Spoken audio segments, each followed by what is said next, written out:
This is a Ray X-rated one-shot by KazuKazuyas. The title of today's story is Night Terrors. Without further ado, let's get into it. It was all a terrible accident. You were in the wrong place at the wrong time. You didn't mean to drop one of the soccer balls down the stairs. If you hadn't chased it down the hallway, perhaps you wouldn't have overheard Mama's angry shouting.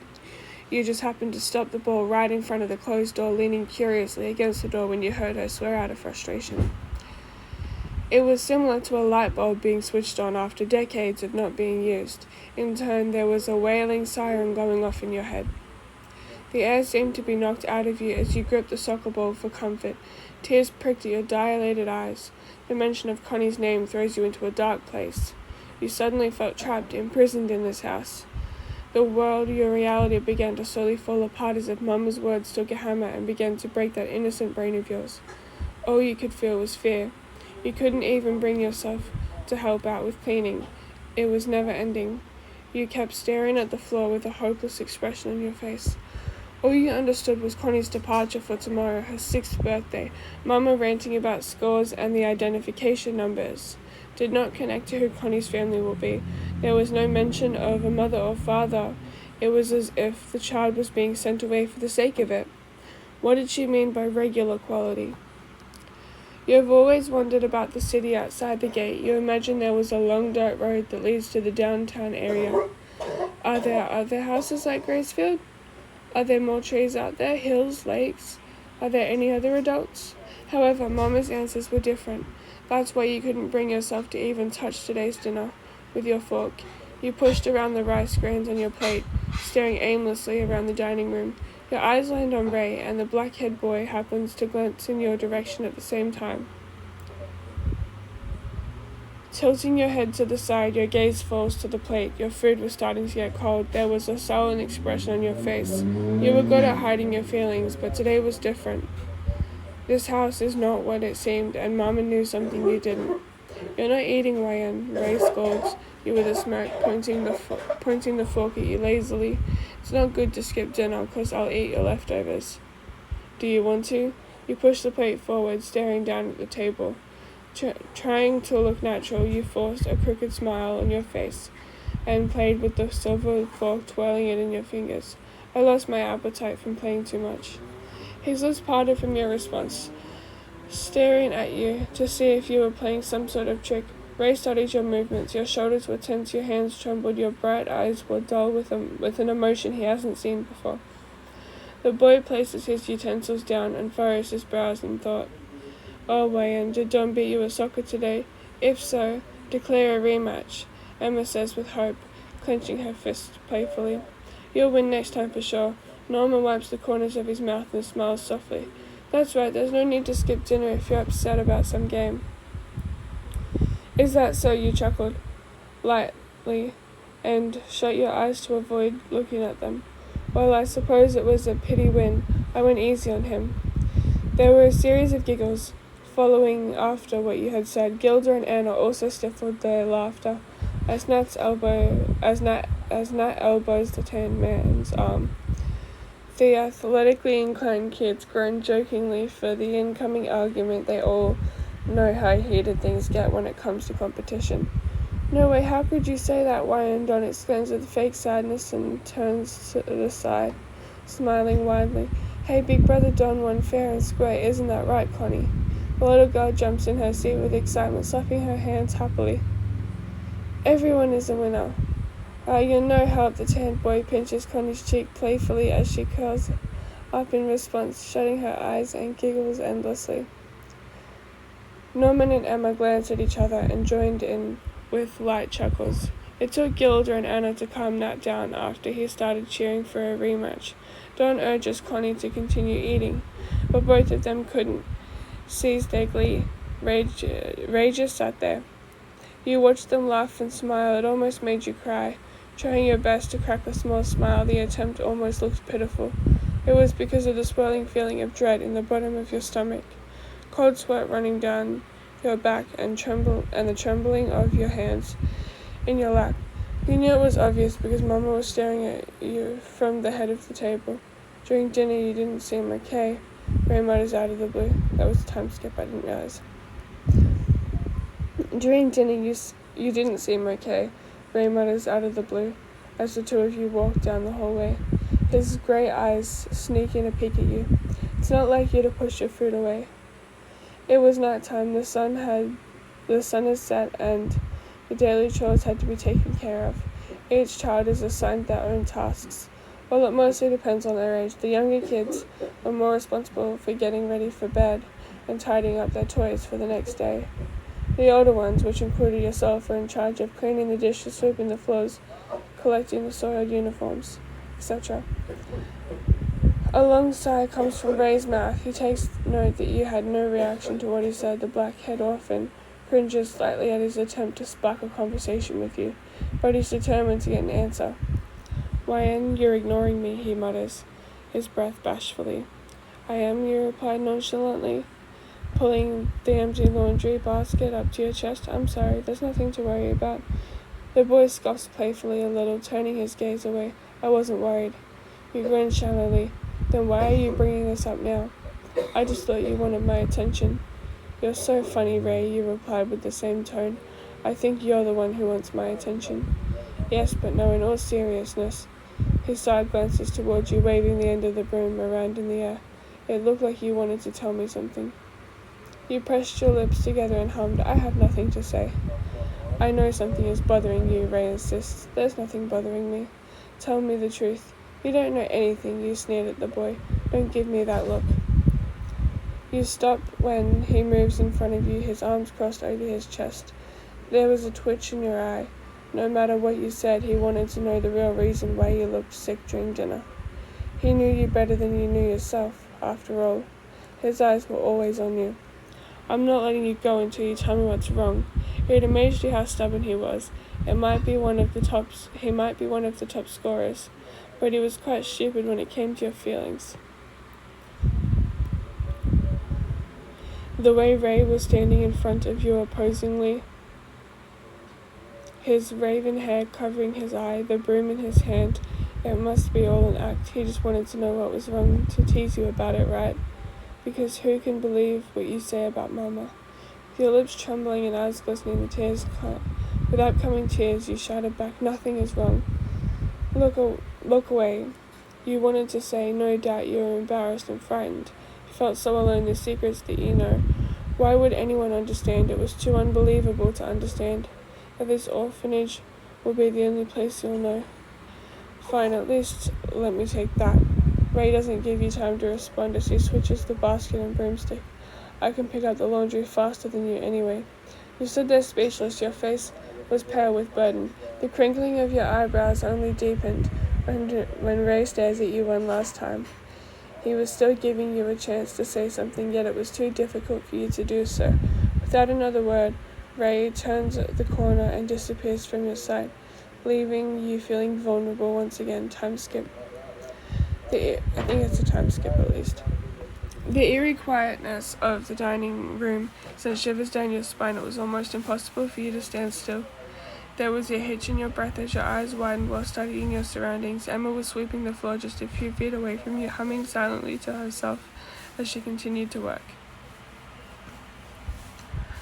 There it was, at the end of the table, a white plushie a certain child loved so dearly. You were puzzled. You wondered why would they leave without taking their favorite toy with them to bed. However, walking further towards it, you finally discovered who it belonged to.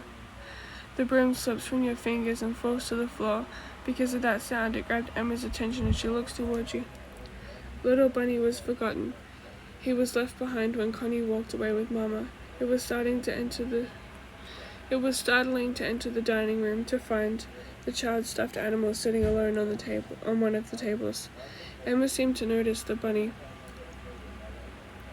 as well. She almost jumps and she grips the broom in her hands with a surprised expression. "You must be kidding me, Connie," she exclaims, comically.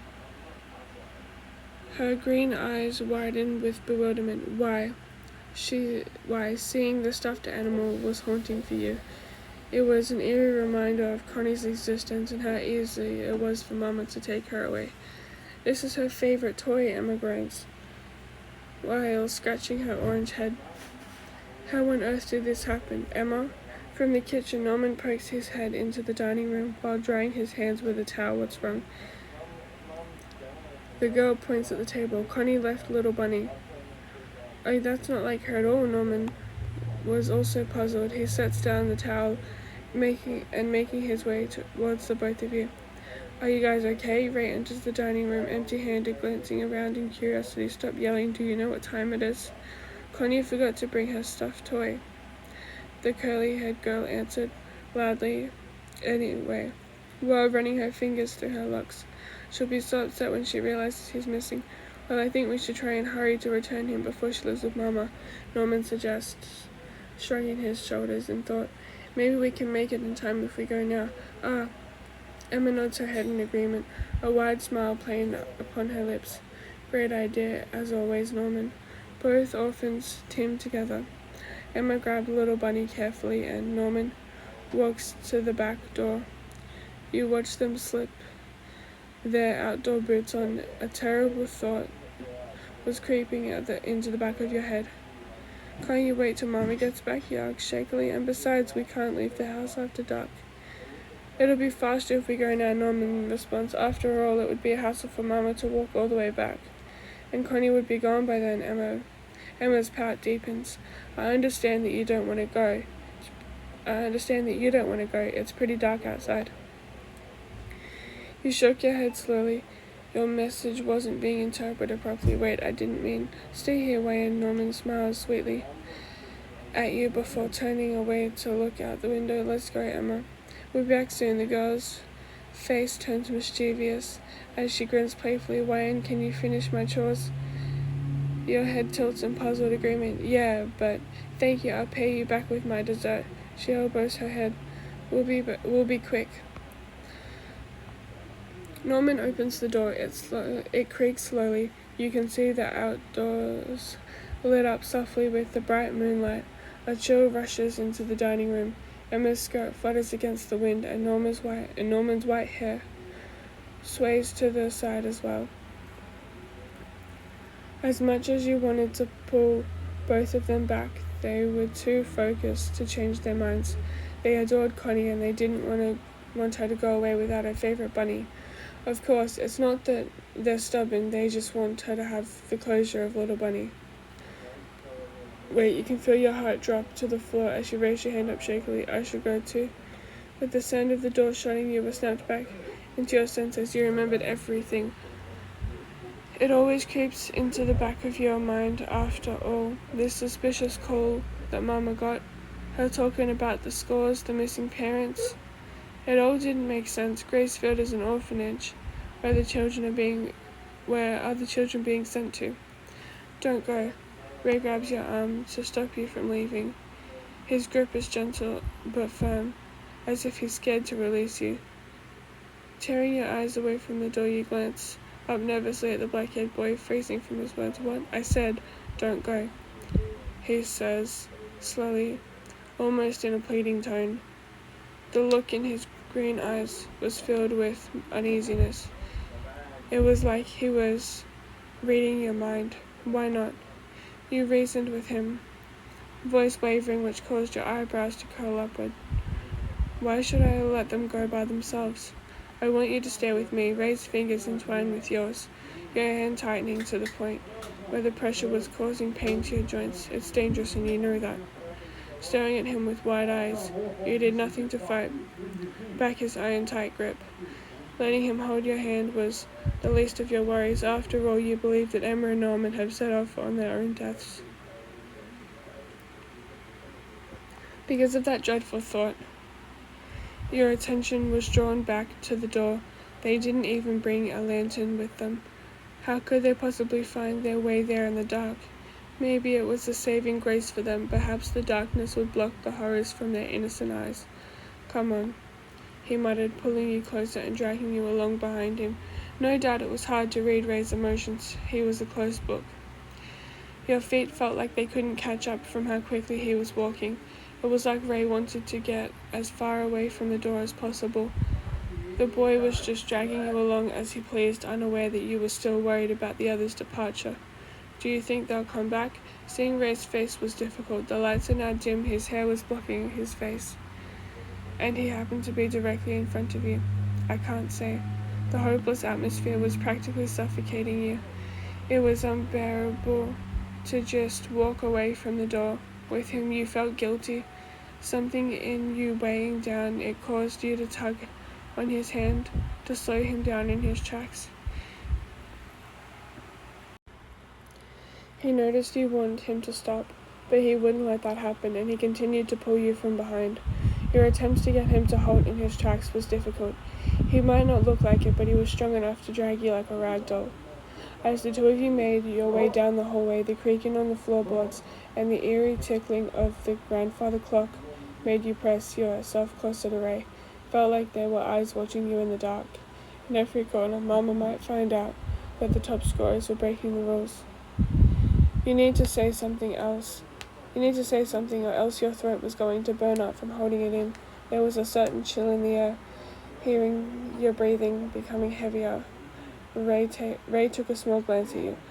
Stumbling in your step made you grab onto his arm and rest your head on his shoulder. You couldn't help but shut your eyes. What happened? He asked with worry, looking at you properly. What's wrong? Oh, Ray, a small shaky sigh leaves your mouth. It was as if you were experiencing actual pain. I can't tell you. Why not? He grew frustrated, knowing this would be the same as last time. You wouldn't believe me. Your hand covers your eyes, so he wouldn't see the upcoming tears. It's too scary. It made me cry. The boy looks up with an irritated expression, glancing around for a few seconds. Soon you were being dragged, once again hearing a door opening. You glanced from in between your fingers and saw that the two of you were walking into an unoccupied room. There was a row of beds in the same position as the other dormitories. Normally this type of room was reserved for the orphans who were sick or healing from their injuries. You knew this place all too well. Sometimes the soccer games get too exciting and you end up with a scrape or two. Ray pulls you towards the white bed, walking over to the bedside table to turn on the lamp. Takes a seat on the mattress, looking at you with curiosity because you haven't sat down yet. He watches you pace back and forth. Your fingers were in between your lips as you chewed anxiously on your nails. Will you tell me what's wrong? The boy runs his hand through his hair out of frustration. I'm tired of seeing you like this. It's unhealthy to hold things back. You paused in front of him and dropped your arms to the side. He watches you intently, propping his leg over his knee as he waited for your response. There was a hitch in your breath as you tried to get the first word out but failed, cringing at your attempt to express your fears. Your hands clenched together into tight fists and your lips slowly parted. Ray waits patiently, looking genuinely interested in what you're about to tell him. You gulp before looking directly in his eyes. It's Mama. There was a falter between his breathing. Hearing that made him tense up a bit. But how were you going to explain how you came up with such a conclusion? What evidence did you have other than overhearing Mama talk over the radio? I think she's selling us away. You finally said it. What? Ray's face went pale. It was like a warm color drained from his skin. You nodded slowly, chills spreading across your shoulders like we're products. He says nothing, and there is a dreadful silence hanging in the air. The boy just stares at you with sharp pupils, his lips pressed in a firm line, as if he's been caught in his words. For some reason, the reaction made you uneasy. It's not like Ray to look panicked. She's trafficking us, you whispered tearfully, holding your fingers below your eyes. I wonder how much are we worth, YN? I know you don't believe me, YN. Ray shakes his head and extends his hands toward you. But I heard Mama talking over the radio and... You need to sit down, he says sincerely. You need to sit down, he says sincerely. Staring at you, your vision was clouded with your own tears. His watery image was holding a hand towards you, and slowly you grab a hold of him once again. He pulls you towards him and makes you sit down on the bed. I believe you, Ray whispers. You do? He nods once and looks down at his lap. Yes, what you said is true. For a second, your heart dropped to your stomach. It's true. Emmett and Norman have walked into the hands of unknown dangers. But how did he know that? Could it be that Ray overheard something like that as well? If so, why didn't he bring it up to the others? I want you to know something. Ray buries his face into his hands. You saw him rest his elbows on his knees to slouch forward. In turn, your shoulders lowered a little as Ray groaned softly. It was a bit relieving to see him break his stoic attitude to make you feel better. I love you, he says in a muffled confession, groaning once again from embarrassment. Stunned by his words, you sat there as still as a statue. Ray sighs before raising his face, and if you feel the same way, you'll forgive me for what I'm about to tell you. He comes closer, closer than before. His chest is pressed up against your arm as he leans forward to whisper slowly. You can practically feel every word he says. His breath spread all over your ear, his hand cupped to the side of your face. It was completely terrifying, the details he told you. It was like he was there to see the entire thing. There was an ugly picture being painted in your head, a monster with 1,000 eyes to watch you, sharp teeth to tear through human flesh, and long fingers to wrap around your neck and choke you to death. What you're saying is, you asked breathlessly, pupils shrinking into sharp points. Why are you? He whispered things only Mama would know. Ray's voice was quiet and airy, occasionally pursing his lips to pause and then continue. The identification numbers, mind-breaking tests, a human farm. Please stop, you whispered helplessly. No matter how many times you tried to distance yourself, he closes the gap and keeps talking. You're scaring me. This house, Gracefield, is all one big lie. Your childhood is a forced, fake, and tragic reality. There really is no hope for the orphans to keep living. That's what he's saying, right? Your lives were meant to be cut short and thrown into the fires of an oven. It was your sole purpose for being alive. Stop it. Here comes the breakdown. It's too much. He has such a nice voice, so soothing and warm like honey. But what he's sputtering out the dirty truth, and in the end, we're just cattle waiting to be consumed. Ray, enough. You shoved him away, standing up from the bed and wrapping your arms around yourself. The sudden action almost made you sway on your feet. You were on the verge of collapsing on the floor. As much as I hate telling you it's the truth, he stands up and looks down at you with heartbreak. No child is safe. None of us are safe. The shaky whimper comes out of you as you shivered violently, while wiping your tears. Oh my God, why did it have to be like this? You and I are the only ones who know the truth. I wish I didn't, you shouted, tears streaming down your cheeks. Now I know we are all going to die. Suddenly he hugs you tightly. It was the warm embrace you were yearning for. The feeling of his hands rubbing your back soothingly was enough to comfort you just a little bit. Still, you couldn't help but cry softly into his shoulder. You hugged him back with all your might, gripping onto his white shirt to make sure he wouldn't go away. The two of you stood in the empty room in silence, with the occasional sharp breaths coming out of you. Don't give up, you have to trust me. I trust you, Ray, you cried softly. I'm just scared. He nods his head. You're scared of Mama. No, you fired back. I'm scared for her. She's in danger with those demons. What? Ray pulls away to look at you directly, checking your expression to see if you were joking around. Mama's not bad. Where do you think she took Connie, he asks rhetorically. She wouldn't have. She must have been forced to. You shook your head rapidly and took a sharp breath, trying to deny what he was saying and coming up with an excuse. She loves us and will protect us no matter what. You need to understand that woman is not what she seems. Don't call her that woman, you snapped back. We are Mama's children. She loves us. Wait and listen to yourself. Ray holds your arm and pulls you close. You were right about her selling children away, yet you still choose to stand by her side. Your mouth becomes dry and your hands clench into fists because what, he urges, staring deep into your eyes in search of an answer. Because she's Mama. Your voice falters, the boy leans towards you. And I love her. Ray's eyes glisten with building tears. But do you love me? You let out a sharp cry and your shoulders dropped into defeat. Yes, I do. With those words, Ray kisses you softly, and all your worries went to the back of your mind. He rests his hand on the side of your face and caresses your cheek softly. Your lips tremble against him, and in turn, he sighs warmly. Your heart explodes with adoration. Those repressed feelings were now exposed and visible for Ray to see. You always thought that this was just a childish excuse for love. You thought that you admired him for his intelligence. Turns out that he was thinking the same thing. Your athletic abilities were quite the opposite from his literary passion. It that didn't stop him from developing feelings for you. But in this reality, none of it's going to matter. All orphans are raised to become food, yet there is a chance that it can all change a secret retaliation. It was hard to pull away from such a captivating kiss, but you run out of air and needed to take a breath right now.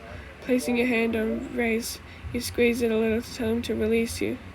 He embraces you for the last few seconds on your lips and slowly pulls away with a bashful satisfaction. I'm happy, he whispers, before entwining his fingers with yours, because you're going to be a part of my escape plan. Jolting awake, a short gasp escapes from your lips as a drop of cold sweat rolls down the side of your face. With a shaky hand, you raise up the linen blanket up to your chin as you shrink into a small ball of fear. Turning over to the side, a certain black-haired orphan catches your eyes once again. You stared at the boy in front of you with wide, sad eyes. He was laying on his back, one arm over his stomach, and the other was behind his head. His chest went up and down from his steady breathing. Reaching over, you moved his silky hair away from his face and studied his features. His furrowed eyebrows, long lashes, perky nose, and soft lips sent butterflies fluttering around in your stomach. Watching him stir slightly and fall deeper into a relaxed slumber was enough to make you feel a little more relieved that you had someone watching over you. Ray, you shoved him lightly on his arm, hoping that he would wake up. He groans with a sleepy voice, his eyes still shut. As he turns to face you, Wyan, your cheeks flush a light pink. Come closer. Without hesitation, he grabs onto the same blanket and shuffles towards you.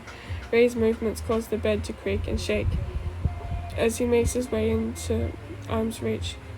He was now in front of you, and you felt safer. It was blissful to lay with him like this. You could practically smell his clothes, feel his body heat, and hear him breathe softly. Turning onto your side,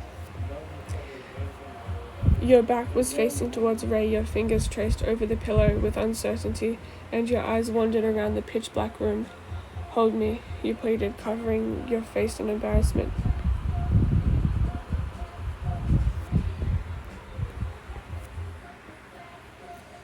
An airy chuckle was heard from behind you, with the later accompanied by more shuffling.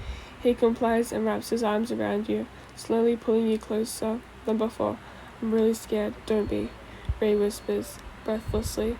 His voice vibrates against your skin. I won't let anything happen to you. His chest pressed up against your back, and his face was buried into your neck. I promise.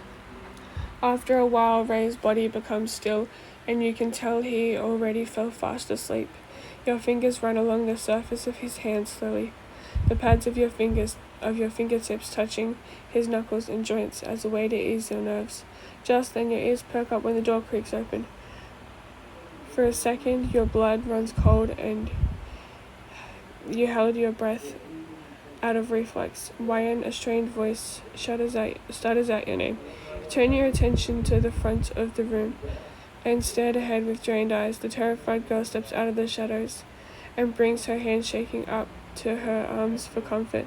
She sees Ray sleeping with you, but her expression stays the same. Emma, you whisper weakly in response. She holds back tears. Wyan, we saw. I know, you sighed sadly, and it's going to be okay. How? A small smile plays along your lips. We have an escape plan. Whoosh! Another one shot for you. Okay. So that's the end of that. This took so many times to fucking record. I'm not even joking. I had people coming in and out of my room. I had people trying to talk to me. I had people talking too loud. I'm not even kidding. But hopefully you guys like this. I didn't expect it to be anywhere near this long, so I had to keep stopping and starting recording, which yeah, I didn't really want to have to do, which is why I repeated a couple of lines sometimes. Yeah, just so you guys know, and I'm really sorry for that. But fuck, that was a long read. Like, this is going for fucking half an hour. I'm not even kidding, this video is going to be 30 minutes long. But anyways, I hope you guys liked this, and that's all for now. So bye guys.